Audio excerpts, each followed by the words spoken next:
All right, so hello and welcome back. So we're looking today at part two, my own part two of this. So we're picking it up. So hopefully you guys like this stuff. Please like if you do. Otherwise, thank you for viewing. Thank you to my patrons that make this stuff possible. Otherwise, let's continue. Brighter lead, rallying cry of Paris worker, June 1848. In the wake of the revolution, France's provisional government had set up national workshops, a public works programme to alleviate unemployment in Paris. But just 3 months later, a new, more conservative government announces their closure. 100,000 workers are suddenly jobless. The response is immediate and furious. Over 3 days in June, Paris radicals take on the middle-class National Guard and regular troops in a bloody battle of the barricades. The Archbishop of Paris attempts to mediate, but is cut down in a crossfire. This remarkable early photograph shows some of the Paris barricades fought over that summer. That might be the first time we actually get some photographs of this revolution, which is pretty impressive. By the time it's all over, General Cavaignac's troops have killed at least 1,500 workers and arrest 12,000 more, a third of whom are deported to Algeria. He believes he has saved France from anarchy. The sacred cause of the Republic has triumphed, he declares. The French Revolution has split between left and right, with bloody consequences. It paves the way for the return of a famous name from the past, promising unity and order.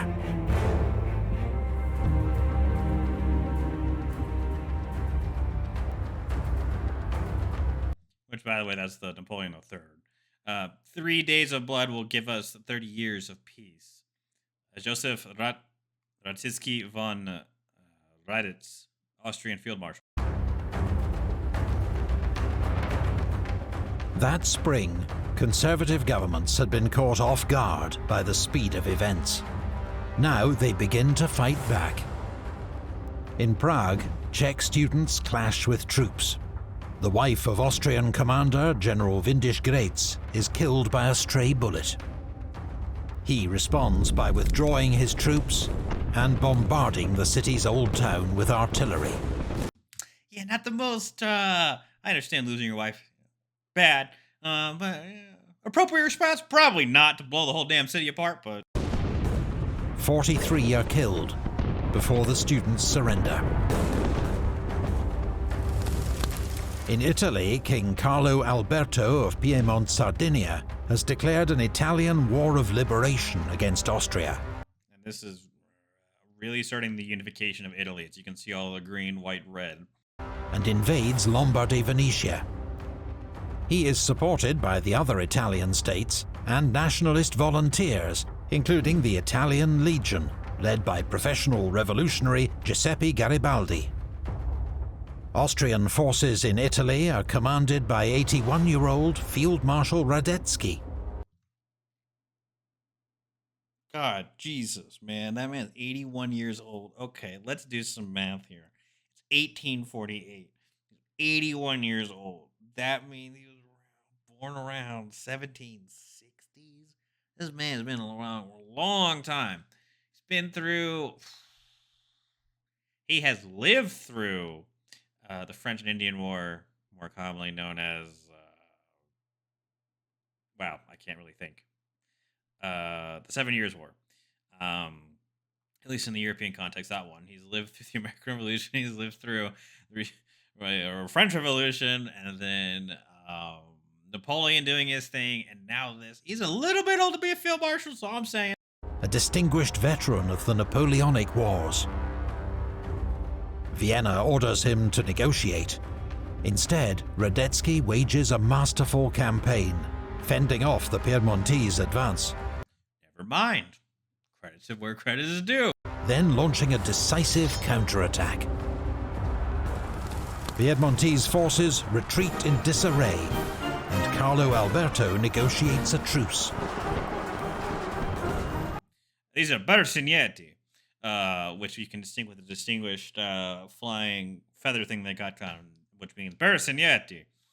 They're a distinguished unit. They will continue their service all the way up to even modern day. They're still around today. Yeah, they're light infantry, if I remember correctly.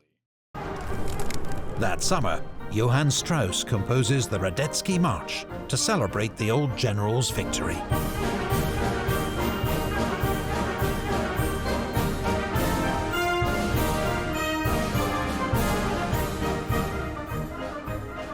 Meanwhile, Austrian relations with Hungary are in crisis. Crisis on the Danube, they would say. The country is now effectively independent, with its own elected parliament and a prime minister, Lajos Batthyány. But not everyone wants to be part of the new Hungary. Yeah, not everyone would like to be part of that because there are Romanians. You got some Serbians down there. You got some Croatians on the border. You got some Poles in there. Yeah, there's a lot of people that do not want to be part of that. Savage ethnic conflicts break out between Hungarians and Romanians in Transylvania and Hungarians and Serbs in Vojvodina, leaving thousands dead. An even greater threat is Croatian General Josip Jelačić, a fire-breathing imperial loyalist who takes matters into his own hands and invades what he regards as a renegade province. The emperor still hopes for a peaceful resolution and sends a loyal general, Count Lamberg, to take command of Hungarian military forces.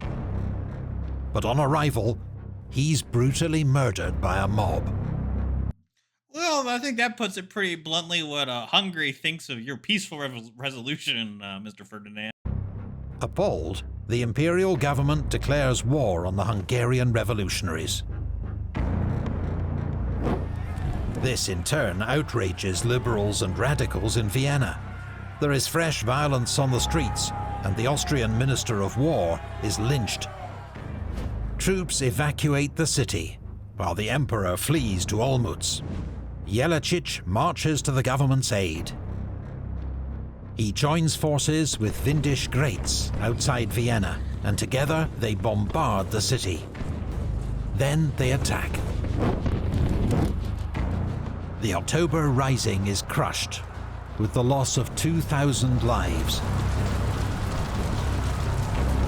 25 revolutionary leaders are executed, including Robert Blum, a member of the German parliament in Frankfurt. He becomes a celebrated martyr of the revolutions. With Vienna secure, the Austrian invasion of Hungary can begin. The Hungarians are heavily outnumbered. Budapest falls, and the Hungarian government evacuates to Debrecen.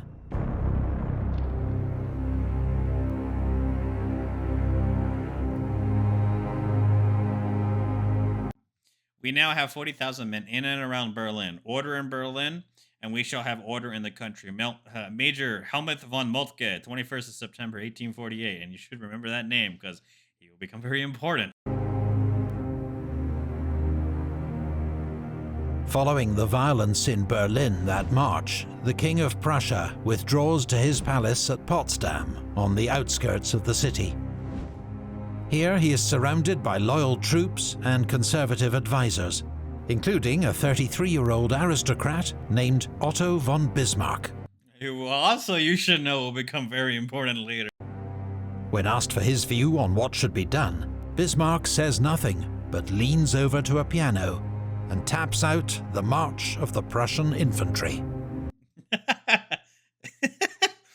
Yeah, that's very Bismarck-like. He's like, I don't need to say words. I will simply play on the piano what we were going to do. The forces of conservatism are strong in Prussia. There is deep loyalty to the state and the king. Allies, like Bismarck, adopt the enemy's tactics, launching conservative political organizations and newspapers to mobilize this support. By November, King Frederick William has noted the infighting of his opponents and the defeat of the Vienna Revolution and decides to act. He orders General Wrangel to lead 13,000 troops into Berlin. They enter the city unopposed and order the Prussian assembly to disperse. It has no option but to comply. Prussia will get its constitution, but it is one handed down by the king, under which he retains full executive power. Yeah, it's basically kind of a mockery even of a constitution. It's really going to stay the same all the way up till Wilhelm the Second, and his father actually, Wilhelm's father. Let me back up. Let me make sure I'm correct here. Yeah, so Frederick the Third. It's not Wilhelm the First. Wilhelm the First is the dude before Frederick. So Frederick the Third is the father of Wilhelm the Second. Wilhelm the Second is basically, I mean, really, the Constitution is kind of a mockery of a constitution. Really, it just gives the king whatever, and you have an advisory board in the Reichstag that just advise. And then they're suddenly going to be thrust into power in 1918 when the government literally collapses around them because the king's gone. So that's how they gain power. But they technically exist in 1848, or they will. And Frederick III is also one of those what-ifs. He was a great reformer, but he died not even 6 months into his rulership from throat cancer. It's really a sad thing because he really could have. World War I could have not happened. There's a lot of stuff he really could have done. Prussian dreams of a true parliamentary system, even a republic, are dashed. In December, two new players take the stage, who will play key roles in shaping the fate of Europe's revolutions. In Vienna, Emperor Ferdinand abdicates in favor of his 18-year-old nephew, Franz Josef. He is 18. Okay, think back to when you're 18. When I was 18, I wouldn't be wanting comfortable running country, but you do know at this point, like, some things you should do. You're not a complete idiot. If you paid attention, again, there have been some really good 18, 20-year-olds, okay, that have been through history. It just depends on his social upbringing and education. So he will reign until his death in 1916. In Paris, think about that, 1848 to 1960. Louis Napoleon Bonaparte, nephew of Emperor Napoleon, is elected President of the French Republic in a landslide victory. He promises to heal divisions, impose order, and restore France to her former glory.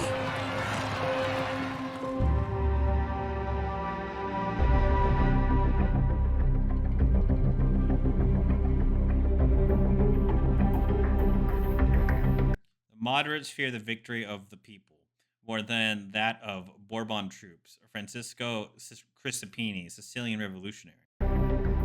In Italy, the tumult continues into 1849. In the Papal States, the reforms of Pope Pius had seen him held up as an unlikely liberal role model. But escalating radicalism and violence, notably the assassination of his justice minister, Pellegrino Rossi, caused Pope Pius to flee Rome. In his absence, a Roman Republic is declared. It is led by Giuseppe Mazzini, the iconic figurehead of Italian nationalism, who's devoted his life to the unification of his homeland. But elsewhere, the Italian cause fares badly. Carlo Alberto resumes his war with Austria, with disastrous consequences. At the Battle of Novara, Radetzky inflicts another heavy defeat. Carlo Alberto abdicates in favor of his son, Vittorio Emanuele, to avoid a Republican revolution. And that also name should sound very familiar. Let me go check, but I'm pretty sure his son takes the throne. I was wrong again. Completely different person. Victor Emmanuel II will technically be leading the Kingdom of Italy in World War I. So this dude is actually a few monarchs behind. 12 years later, he'll become the first king of a modern united Italy.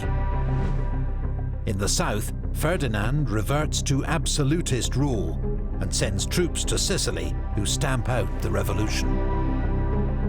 Then, to the dismay of liberals across Europe, French President Louis Napoleon sends troops to crush the Republic of Rome and put the Pope back on his throne.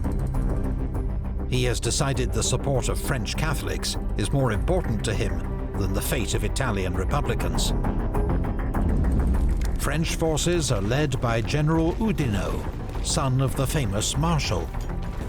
That is so real familiar. He's the son of him, but still. Rome's defenders are led by Garibaldi. But despite skilled and courageous resistance, Rome is forced to surrender after a 2-month siege. That summer, Radetzky... And you have to think of the French perspective here. What's happening in Italy is a shame for Catholics. The Pope has been run out of Rome, for goodness sake. So the French are going to restore order, in the Papal States. And basically what's going to happen is they're going to have to withdraw. And when they withdraw, then Italy will be able to basically form. That's the last sticking pin, but, Papal State. He also retakes Venice and puts an end to its republic. In March, the German National Parliament in Frankfurt had finally agreed on a constitution for a united Germany. It is to be a constitutional monarchy under an emperor. The man intended to play this role is Frederick William of Prussia. So when he declines the offer, the plan is killed stone dead.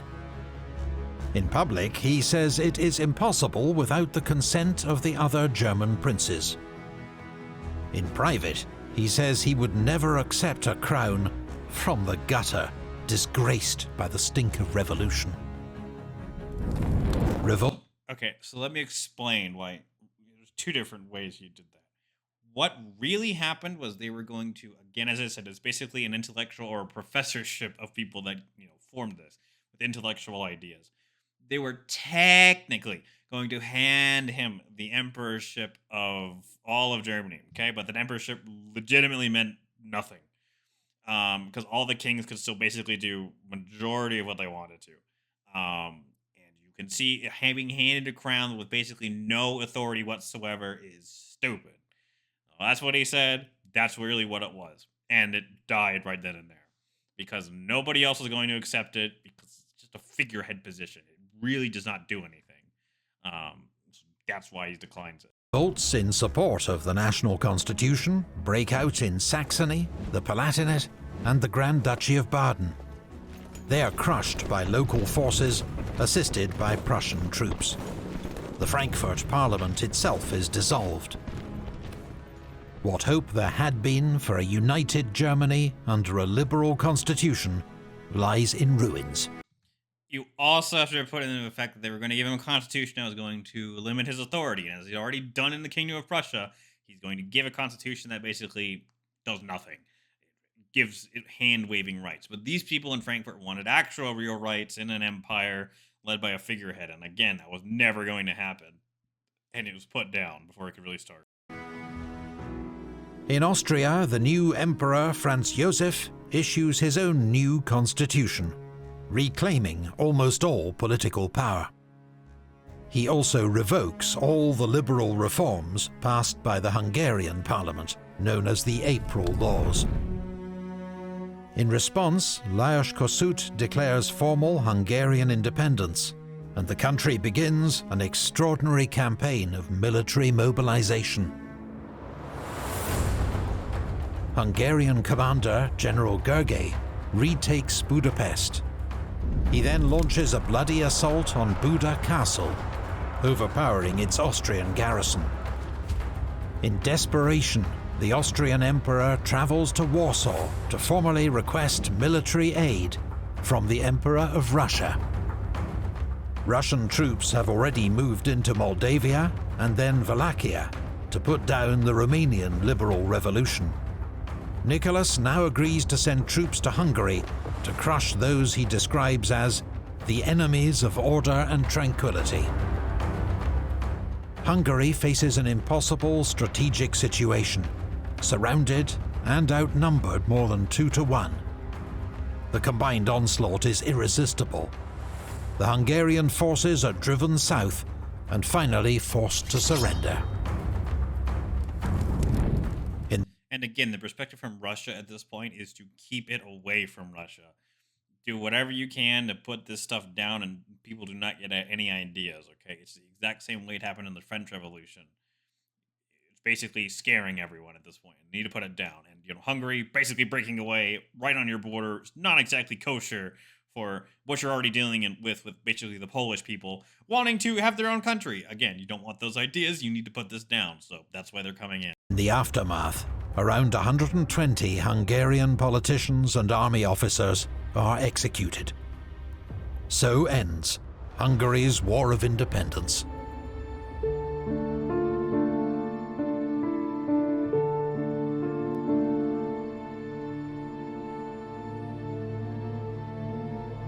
We have been beaten and humiliated. The fate of European democracy has slipped from our hands. Pierre Joseph, French socialist. 1848 was a year like no other. A series of seismic political events following one upon another like falling dominoes. But what had been achieved? A British historian famously described 1848 as the turning point at which modern history failed to turn. And for all the euphoria of Europe's springtime of the peoples, by 1849, it seemed that the counter-revolutionaries had won everywhere. But some gains did endure, such as the abolition of serfdom in Austria and the popular vote in France, though France became a little less democratic in 1852, after Louis Napoleon made himself emperor. Across Europe, governments modernized and paid more attention to economic and social issues, partly in response to the new challenges that had emerged from socialist and working-class politics. And it is true, this revolution was put down very hard and very effectively, because all these countries learned after Napoleon, you need to do it fast, you need to do it effectively if you're going to put it down. But the 1848 European Revolution does pave the way for reforms and liberalization of Europe all the way up, really up to World War One. The 1848 Revolution is kind of just one of those what ifs happened.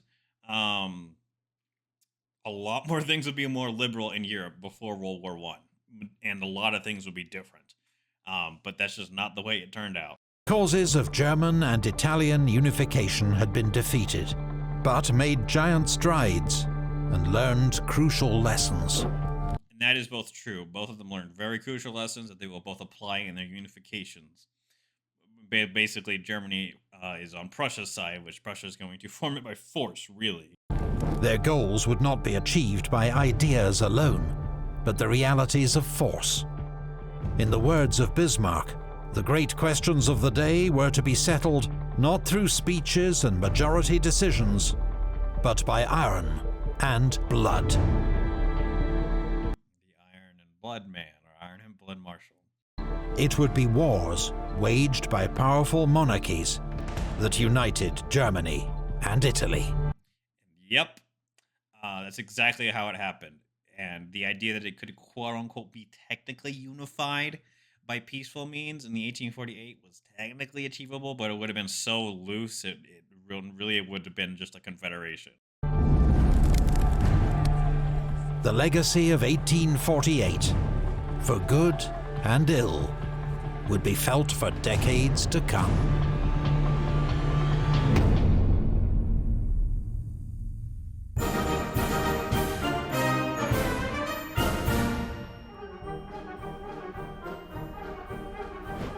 Alright, so I'm going to jam out there. But yeah, again, check the original video in the description. Please, there's a lot of stuff you can go out and support them for Epic History TV. There's a lot of stuff you can go get. But hopefully you guys like my breakdown, a little bit more information on the European side, especially the German side, because that's really what I know more about. So hopefully you guys liked it. If you liked it, please like and subscribe. Otherwise, there should be a video up there that you may be interested in. Otherwise, I'll see you people next time. Have a good rest of your day.